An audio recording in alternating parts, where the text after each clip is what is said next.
औज़ु बिल्लाहि मिनश्शैतानिर्रजीम बिस्मिल्लाहिर्रहमानिर्रहीम अल्लाहुम्मा सल्लि अला मुहम्मद व आले मुहम्मद। अस्सलामु अलैकुम रहमतुल्लाहि व बरकातुहू। वेलकम टू माय चैनल दरूद ज़ोन।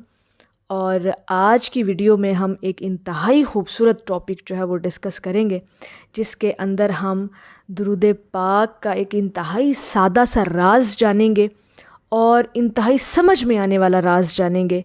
राज तो बेशुमार हैं दुरूद पाक पढ़ने के, लेकिन इस वीडियो के अंदर हम एक सादा सा, एक सिंपल सा एक राज जानेंगे कि ये एक ऐसा वजीफ़ा और एक ऐसी इबादत है जो कभी अल्लाह रब्बुल इज़्ज़त की बारगाह में रद्द हो सकती ही नहीं है। इसने कबूल होना ही होना है। हर इबादत की जो है वो कोई श्योरिटी नहीं है कि वो कबूल है या नहीं। फॉर एग्ज़ाम्पल, आप नमाज़ पढ़ते हैं, आपको नहीं मालूम कि वो कबूल हुई या नहीं। आप तौबा करते हैं, आपको नहीं मालूम कि वो कबूल अल्लाह की बारगाह में है या नहीं है। और भी कोई ऐसे कई आमाल नेकी वाले जो आप करते हैं, इबादत के ज़ुमरे में आते हैं, लेकिन आपको ये मालूम नहीं कि वो कबूल है या नहीं। एक वाहिद इबादत, एक वाहिद ज़िक्र जो अल्लाह की बारगाह में कभी रद्द हो सकता ही नहीं है, कभी भी ये रद्द नहीं हो सकता। और आप अब ज़रा गौर कीजिएगा कि हम वो राज कौन सा जो है वो इसका जो है वो खोलेंगे आप पर, कि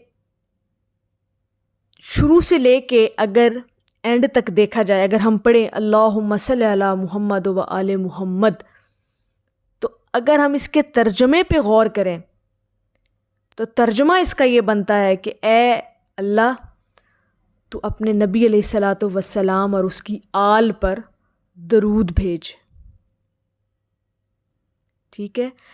अब इसके अंदर ये एक वाहिद इबादत, जिसके अंदर अल्लाह ने इस इबादत में से मैं को निकाल दिया। अब इसके अंदर ना मैं है, ना हम है, ना तुम है, कुछ भी नहीं। इसके शुरू से लेके एंड तक, दुरूद पाक के स्टार्ट से लेके एंड तक अगर आप तवज्जो करें और गौर करें तो इसके अंदर सिर्फ़ और सिर्फ अल्लाह और उसके महबूब और उसकी आल का ज़िक्र है। हम अपने लिए कुछ नहीं मांग रहे। हम ये नहीं कह रहे कि हम पढ़ रहे हैं दुरूद पाक या मैं भेज रहा हूँ दुरूद पाक। नहीं, इसमें है कि ए अल्लाह, तू अपने नबी और उसकी आल पर दरूद भेज। तो अल्लाह पाक ने खुद ही अपने महबूब की इस इबादत में से या इस ज़िक्र में से या दरूद पाक भेजने में से अल्लाह ने मैं को निकाल दिया। इसमें मैं, हम, तुम कुछ भी नहीं।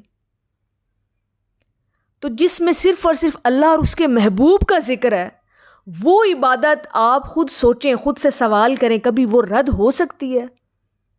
क्योंकि उसमें मैं ही नहीं। और एक मैं है जो आपकी तमाम इबादत को कबूल होने से रोकती है। ये एक वाहिद चीज़ है जो मैं जब आ जाती है तो वो इबादत में रुकावट बन जाती है, उसकी कबूलियत में रुकावट बन जाती है। लेकिन दुरूद पाक एक ऐसी इबादत, एक ऐसा वजीफ़ा, एक ऐसा ज़िक्र जिसने रद्द नहीं होना। आपने दुरूद पाक पढ़ा और सिर्फ लब हिला दिए और वो दुरूद पाक आपके मन के अंदर उतरा ही नहीं, जिस तरह उसके उतरने का हक़ है। हर इबादत की खुशू खुजू होता है, करने का एक अंदाज़ होता है, एक तरीक़ा होता है, एक अदब आदाब होते हैं। लेकिन जिसने सिर्फ लब हिला दिए और दुरूद पाक पढ़ दिया, उसका भी कबूल है। अब देखें, आप नमाज के लिए खड़े होते हैं, आपने लब हिलाया, आपने नमाज पढ़ दी, आपकी कोई श्योरिटी, कोई गारंटी नहीं कि वो कबूल है या नहीं। लेकिन दुरूद पाक अगर आपने सिर्फ लब हिला दिए ना और आपने पढ़ दिया दुरूद पाक, चाहे ऊंची आवाज़ में, चाहे दिल में, चाहे सिर्फ ज़ुबान से, तो वो आपका कबूल ही कबूल है। तो ये एक बड़ा सादा सा राज है कि अल्लाह पाक ने दुरूद पाक के अंदर अपना और अपने महबूब और उसकी आल का ही ज़िक्र रखा है और अपने बंदे को हुक्म दिया है कि तू मेरे नबी पर दरूद भेज, क्योंकि ये इबादत कभी रद्द हो ही नहीं सकती। तो जितना हो सके جتنا ہو سکے اپنی کثرت میں، اپنے معمول میں درود پاک کو شامل کریں اور اس کو اپنی زندگی کا حصہ بنائیں۔ آپ کو اپنی زندگی بدلتی ہوئی نظر آئے گی، آپ دیکھیں گے کہ آپ کی زندگی میں کیا کچھ اچھا ہو رہا ہے، اللہ کی رحمتیں نازل ہو رہی ہیں، اس کی برکتیں نازل ہو رہی ہیں۔ میری اللہ رب العزت کی بارگاہ میں دعا ہے کہ اللہ پاک آپ کو اور مجھے اپنے نبی علیہ الصلاۃ والسلام پر کثرت کے ساتھ اور ہر سانس کے ساتھ درود پاک پڑھنے کی توفیق عطا فرمائے، آمین یا رب العالمین۔ السلام علیکم ورحمۃ اللہ وبرکاتہ۔